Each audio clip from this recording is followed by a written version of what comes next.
Salut à tous. Alors manifestement, les aventures de l'enseignement artistique en télétravail et notamment en visio sont pas finies. Alors je vais poursuivre ma série de tutos sur les outils du streaming mis au service des cours en visio en direct. Et donc dans cet épisode, je vais vous parler d'OBS, Open Broadcast Studio, qui va vous permettre de faire du montage vidéo et audio en direct et donc gagner beaucoup de temps et éventuellement utiliser des outils plus avancés pour vos cours. OBS, Open Broadcast Software, OBS Studio, donc c'est pour ça que je mélange toujours un petit peu les noms. C'est un logiciel gratuit qui va vous permettre de collecter plein de sources vidéo, de sources audio, de les monter en un seul flux et ensuite soit de les enregistrer, de les utiliser à travers une caméra virtuelle dans les logiciels de visio ou de streamer directement sur YouTube, Twitch, Facebook et les différentes plateformes de streaming ou de visio. Donc il est 100% gratuit, vous pouvez le trouver sur le site obsproject.com, version française, vous pouvez le télécharger pour Windows, pour Mac ou pour Linux. Or de l'expérience que j'ai sur ce logiciel et des retours que j'ai eus, il fonctionne bien sur toutes les plateformes. Sur Mac, des fois, il y a des problèmes toujours avec le principe que Mac, c'est très bien foutu en plug and play. Si vous allumez et que tout fonctionne, bah c'est super, vous n'aurez aucun réglage à faire, tout se fait automatiquement. Après, si vous avez un problème ou que vous cherchez à aller dans des réglages plus avancés, l'architecture est beaucoup moins ouverte. Mais a priori, ça fonctionne. Alors moi, je fais tout sous Windows et j'aime pas du tout Apple, mais ça n'engage que moi et j'irai pas dire que l'un est acheté par rapport à l'autre. Donc une fois que vous avez téléchargé OBS, que vous l'avez installé, voici comment ça va se présenter. Ici, vous avez la vision de l'infinitude que vous n'aurez pas. C'est pas tout simplement parce que je suis en train de me servir du logiciel que je vous montre en ce moment. Voilà, je peux réapparaître. Hop, me voici. Zou. Donc là, évidemment, vu qu'il est en train d'enregistrer une capture d'écran, forcément, vous avez cette vision-là, mais vous ne l'aurez pas autrement. Donc ce qui nous intéresse là, c'est ce qui se trouve en dessous. Juste là, vous avez les différents modules. Donc, en gros, ici, vous avez un module de scène qui va correspondre à vos différents plans. Vous voyez, si je passe de l'un à l'autre, hop, hop, on peut voir des choses différentes. Et ça, c'est ce qui apparaît dans la vidéo, dans le streaming ou dans le montage. Chaque scène est une collection de sources. Vos sources, c'est littéralement tous les flux que vous allez mélanger et additionner. Donc vous voyez, ici, GH4 par exemple, c'est ça, là, ma caméra, qui me filme en facecam. Ici, vous avez écran 3, qui est une source, c'est une capture d'écran, littéralement. Et Loopback Mix, évidemment, c'est la source audio.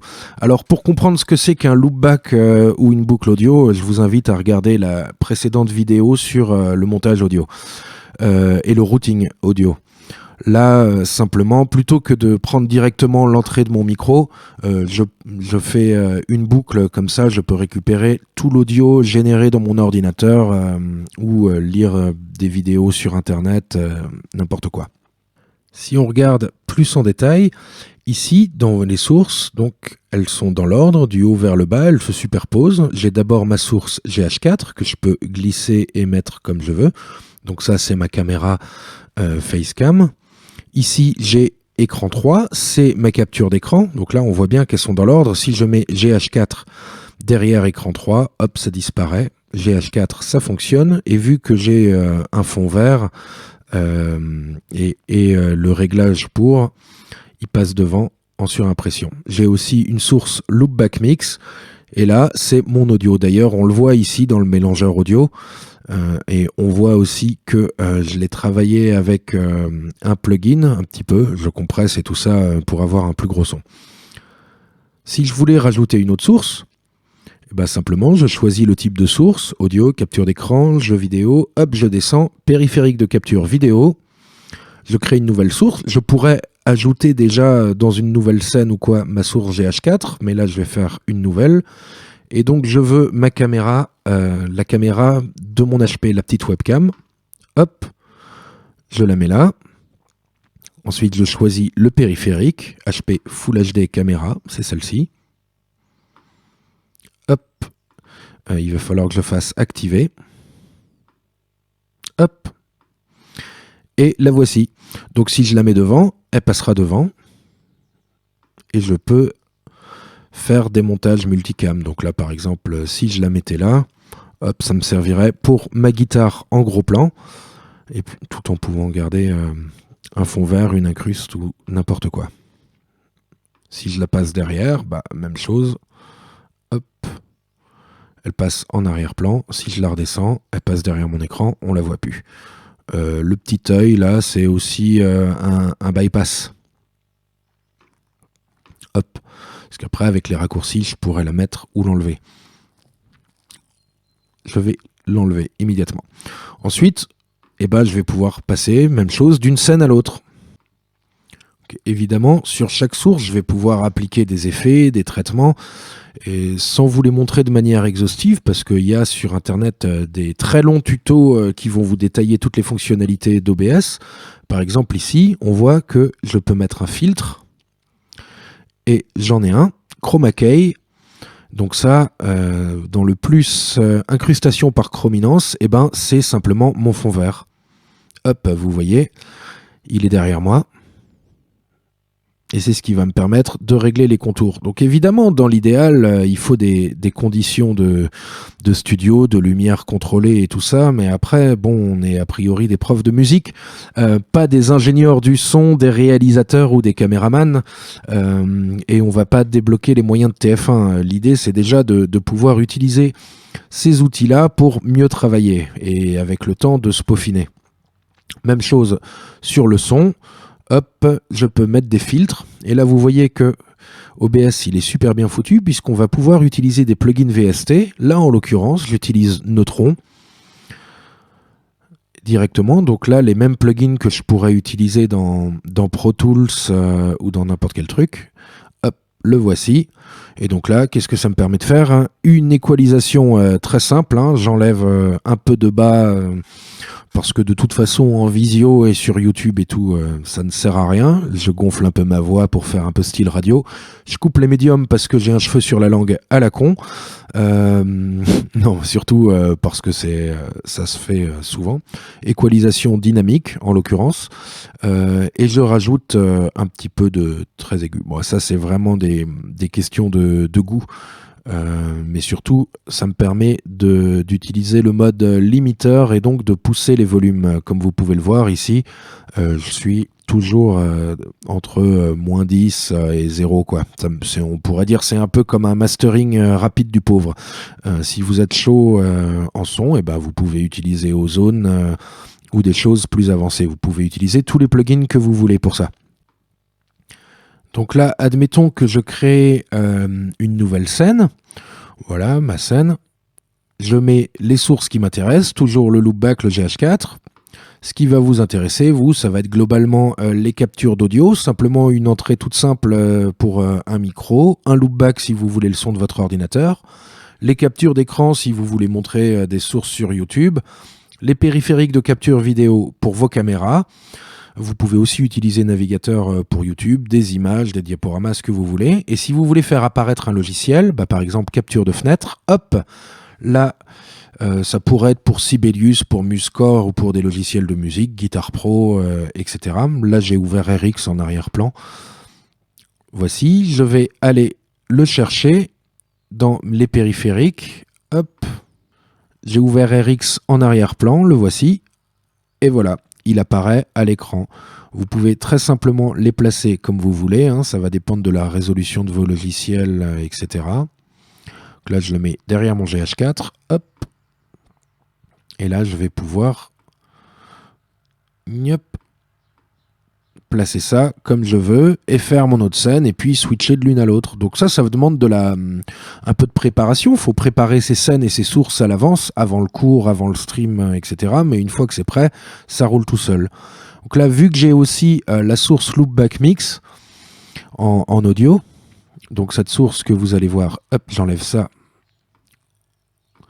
Vu que j'ai ma source Loopback Mix ici, pardon là, vous allez pouvoir entendre ce qui se passe à l'intérieur de RX, de mon logiciel. Hop.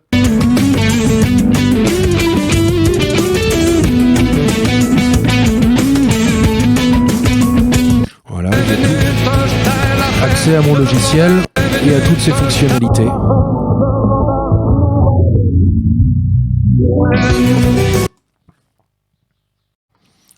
Une fois que vous avez préparé vos différentes scènes et vos différentes sources, on va pouvoir voir qu'est-ce que va faire OBS de ce flux.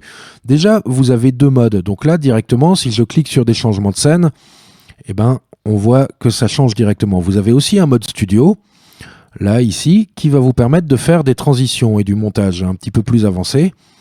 Ça veut dire que, a priori, vous aurez besoin de faire transition, hop, pour passer d'une scène à l'autre. Ça veut dire que vous pouvez quand même faire des réglages en arrière-plan. Je remets celui-là. Vous pouvez faire des réglages en arrière-plan. Ça apparaît sur la gauche. Et là, à droite, je fais ma transition de plan.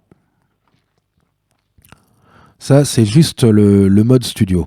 Mais ensuite, OBS, il a trois modes de diffusion du flux différents.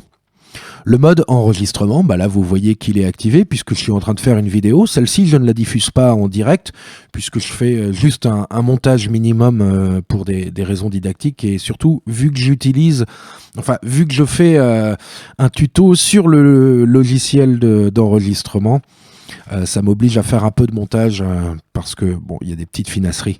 Mais vous avez donc le mode enregistrement. Donc là, simplement, après, si vous allez dans Paramètres, il va choisir Vidéo, ou est-ce que, dans Avancé, vous allez choisir où est-ce qu'il le sauvegarde. Pour la visio, à titre personnel, j'utilise Discord. Donc, je vous montre sur mon autre écran. Voici Discord. Ici, si je vais dans un salon, hop, clac, ça se connecte. Je mets la vidéo en place, donc il n'y a personne, je vois personne. Là, vous voyez qu'il n'y a rien, mais si j'active la caméra virtuelle dans OBS, hop, hop, donc ici, démarrer la caméra virtuelle, vous remarquerez au passage que je peux le faire en même temps que j'enregistre ou en même temps que je stream, et que je vous remontre Discord, et ben voilà. Là, maintenant, j'ai bel et bien mon montage Discord, et il va suivre... les changements que je fais. Si j'enlève ma caméra, hop, je suis en mode capture d'écran, donc vous voyez le Discord de nouveau, une espèce de fenêtre de l'infini. Mais voilà, ça marche aussi sur Facebook, ça marche sur Teams, ça marche sur Zoom.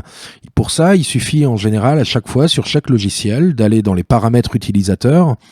Donc sur certains, dont Messenger, ça n'apparaît que quand la visio est enclenchée. Mais sur d'autres comme Zoom, c'est pas le cas. Vous choisissez vos entrées, donc voix et vidéo, toujours pareil. Bon, ben là, je me passe en mode loopback pour avoir l'audio dans Discord.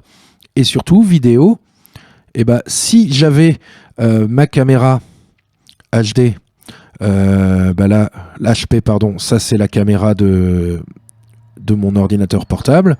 Si je passe en mode OBS, il reçoit le flux audio, le flux vidéo d'OBS. La troisième fonction d'OBS, c'est la fonction de streaming. Donc là, il faudra appuyer sur commencer le stream. Mais d'abord, il faut aller dans Paramètres et choisir sur quelle plateforme on va streamer. Donc là, il vous en propose plusieurs de base. Voilà, tous les types de trucs standards pour streamer. Sinon, vous pouvez aussi streamer sur des serveurs privés. Bon, ça c'est plus compliqué. Mais admettons que je veuille streamer sur YouTube. Donc, sur le serveur principal de YouTube. Et bien là, vous voyez qu'il va vous demander une clé de stream. Cette clé de stream, vous allez la trouver directement sur votre compte YouTube. Donc pour ça, vous allez sur votre compte YouTube, dans Créer, vous avez les vidéos d'ordinaire, mais sinon vous faites passer au direct. Et donc là, vous allez accéder à une autre partie de YouTube. Le temps que ça charge, avec ma super connexion, mais d'ailleurs au passage j'en profite pendant que ça charge, pour dire que pour faire de la visio, il n'y a pas forcément besoin d'une connexion énorme, hein. Vous voyez la tronche de ma connexion, elle est vraiment pas fantastique, pourtant j'arrive à streamer à peu près sans trop de problèmes. Donc vous arrivez ici dans une autre partie de YouTube, YouTube Direct. Donc vous voyez qu'ici vous allez avoir des clés de streaming. Je veux faire un stream, je peux choisir de le streamer en public, en non répertorié, en privé. Privé, je vais être seul à le voir. Non répertorié, il va y avoir que les personnes à qui je donne le lien direct de la vidéo qui pourront le voir. Ça peut être très utile, par exemple, ça m'arrive dans le cadre d'un cours de guitare ou d'un cours de FM. À la fin du cours, je veux faire un petit résumé ou juste enregistrer le morceau. Et ce que je vais faire, c'est que j'aurai préparé en amont mon streaming vers YouTube et je vais streamer en non répertorié. Donc ici, par exemple, je mettrai le titre morceau 3, cours de machin truc. Et ça fait que ce que je vais enregistrer sera directement uploadé sur YouTube et je lui donnerai le lien et donc lui seul aura accès à sa petite vidéo de cours ou de résumé de ce qu'on a vu là. Donc vous pouvez préparer ça, faire une description, etc., etc. Bon, admettons, je fais ça.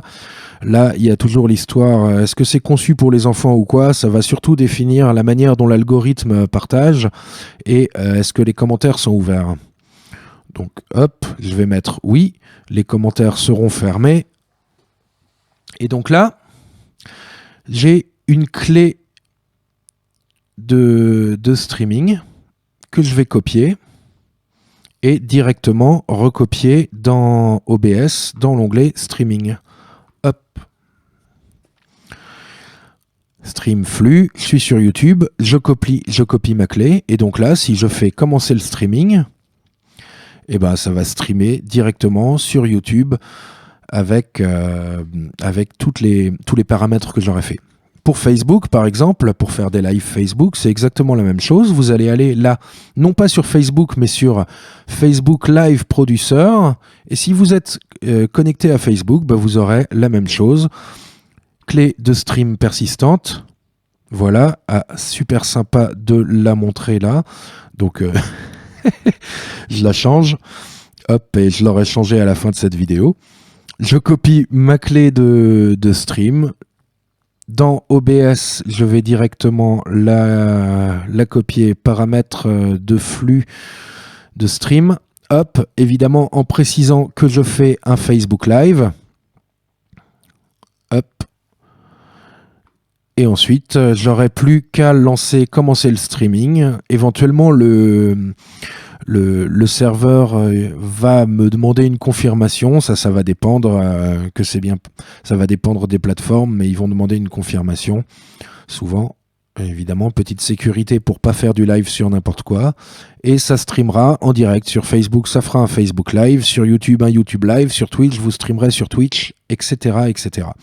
À savoir aussi que ces fonctions-là sont indépendantes des autres, c'est-à-dire que je peux très bien streamer tout en enregistrant une vidéo à part. Donc là, par exemple, si je stream sur YouTube, je vais avoir peu d'intérêt à enregistrer en même temps et à réuploader la vidéo. Il me suffira de repartager le live immédiatement et ça fonctionnera très bien. Une des dernières choses intéressantes à voir avec OBS, même dans une vidéo synthétique de présentation, c'est que dans les paramètres, vous avez des fonctions de raccourci clavier. Notamment là, vous allez pouvoir attribuer des touches de clavier pour changer vos scènes ou rajouter des sources, activer, muter, bypasser des sources dans les vidéos. Donc là, par exemple, moi j'utilise des fois ça, un petit pavé numérique virtuel, et ça va me permettre d'avoir des raccourcis pour les changements de scène. Hop, hop, hop, hop, hop, hop, hop, pour passer très vite de l'une à l'autre. OBS permet aussi, avec l'installation d'un plugin, il vous permet aussi de faire ça en MIDI. Ce qui est plutôt intéressant si vous avez des interfaces MIDI ou un pédalier MIDI, vous allez pouvoir changer vos scènes au pied, par exemple, si vous êtes en train de jouer. C'est aussi une fonction ultra intéressante si vous faites des streams sur Internet en direct. Si vous faites un concert tout seul sur Internet ou un cours, là vous avez votre instrument en main et vous allez pouvoir changer les scènes ou activer le stream au pied directement. C'est plutôt très pratique. Voilà, c'était donc un petit tour non exhaustif, mais qui permet simplement de présenter l'outil et vous inviter à vous y intéresser et à l'utiliser dans vos cours en visio ou même dans votre pratique artistique. Alors, je sais qu'il y a tout un débat derrière ça, que beaucoup de profs disent oui, c'est bien joli, mais c'est pas ça mon boulot, je suis pas technicien son, je suis pas réalisateur, je suis prof de musique. Effectivement, c'est vrai. Après, la technologie selon moi, n'enlève rien euh, elle rajoute, en fait. Ça dépend de l'usage qu'on en fait. Je vais être très franc, moi, ça me gonfle, tout ça. Euh, Je suis musicien, j'aime bien les plings, les plongs, j'aime bien me prendre la tête pendant des heures à savoir pourquoi un pling fait pling et pourquoi un plong fait plong. Après, je sais que ces outils-là me permettent déjà en tant qu'artiste de produire à moindre coût des choses que j'aurais pas produit autrement en allant dans un studio, en engageant des caméramans, etc. Donc quelque part, j'ai l'impression d'être plus libre en tant que musicien, même si la qualité finale de ce que je produis ne me permettra pas ne me permettra pas de valoir un studio ou une équipe vidéo complète qui filmerait mes lives, bien sûr. Mais en fait, rien ne m'empêche de quand même aller en studio, etc. C'est juste quelque chose qu'il faut voir en plus. Et du côté de l'enseignement, déjà, c'est des outils quand même vraiment très très efficaces. Et je vais être franc, retourner en présentiel à l'heure actuelle, j'aime bien. Je préfère le présentiel et je trouve qu'il a plus de poids et de pertinence que les cours en visio ou en streaming ou même les tutos comme je fais là. Mais en fait, dans l'idéal, j'aurais plutôt envie de pouvoir donner mes cours en présentiel avec ces outils-là. Donc, par exemple, mon cours de FM, d'avoir ma petite caméra, là, mon ordinateur portable. Bon, le fond vert, ça, c'est vraiment une option gadget, même si c'est bien pratique et pertinent pédagogiquement. Mais d'avoir ça sur place et de mêler les deux. Et puis, de toute façon, là, c'est un discours un peu fataliste que je tiens, mais en ce moment, on est coincé, on n'a plus le droit de faire des concerts, on n'a plus le droit de faire des cours. Donc après, à chacun de voir comment il veut lutter contre ça. Mais en attendant, pour répondre à l'urgence, moi, il me semble que ces outils-là sont les plus pratiques parce que ça nous rajoute peu de temps, ça permet de rajouter aussi des fonctions, des fonctionnalités qui sont beaucoup plus intéressantes, comme je montrais dans les vidéos de présentation, utiliser une bête appli tableau blanc ou utiliser Sibelius, Muscore ou Final, c'est vraiment des arguments pédagogiques et des outils qui rendent beaucoup plus accessible notre discours. Et puis voilà, à l'heure actuelle, on n'a pas trop le choix que d'utiliser ces outils-là. J'espère très sincèrement que cette vidéo et globalement toute cette playlist vous sera utile et qu'elle est pertinente. Donc moi je m'en sers aussi pour mes propres cours dans les structures où j'enseigne, qui sont des cours de nouvelles technologies, pour présenter l'outil. Je me considère pas comme un ingénieur du son très avancé, même si je sais faire tourner un studio et que ça m'arrive. Je me considère encore moins comme un réalisateur. Vous voyez que là, par exemple, je laisse passer un fond vert avec une découpe un petit peu limite, qu'il y a des moments où ma barbe, là, selon les mises au point, change. Mais ça, après, il y a des connaissances qui vont être liées à ça, de réalisation, d'image, de technique du son, qui vont permettre de faire quelque chose de vraiment nickel. Là, par exemple, j'ai deux petites lumières, un petit peu, pour aider mon fond vert et avoir pas de problème d'ombre derrière moi. Bon, par contre, il faudrait que je le fasse dans une pièce tout à fait noire. Là, j'ai pas fermé tous mes volets et quand un nuage passe devant, ça change le rapport au fond vert, etc. Donc, faire quelque chose de vraiment extrêmement pro et sans faille, c'est compliqué, mais ça peut se faire. Mais selon moi, ce n'est pas le but là. Le but, c'est simplement déjà d'utiliser ces outils, de s'y intéresser et de progresser en faisant.